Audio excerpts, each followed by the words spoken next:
Eesti riigikaitse on pidevas arengus ning ka sinul on võimalus anda oma panus, et meie riigikaitse oleks homme tugevam kui täna. Soetades digilaiguga tooteid, viies taarat Coopi kaupluste taaraautomaatidesse, liitudes Coop Panga kaardiväe programmiga või annetades otse reservväelaste fondi, võid kindel olla, et iga sinu panustatud euro läheb otse meie riigikaitse tugevdamiseks. Iga euro, mis reservväelaste fondi jõuab, toetab meie riigikaitset ja reservväelaste võitlusvõime tõstmist ehk aitab soetada erivarustust, pakkuda täiendavat väljaõpet ning suurendada reservväelaste ühtekuuluvustunnet. Meie reservväelased aitavad tagada, et ajalugu ei korduks ning meie vabadus oleks püsiv.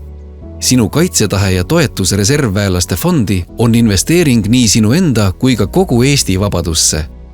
Reservväelaste fondi vahendeid haldab Riigikaitse edendamise sihtasutus ning neid kasutatakse vastavalt Kaitseministeeriumi ettepanekule, milles arvestatakse Kaitseväe, Kaitseliidu, Kaitseressursside Ameti ja Riigi Kaitseinvesteeringute Keskuse soove ja vajadusi.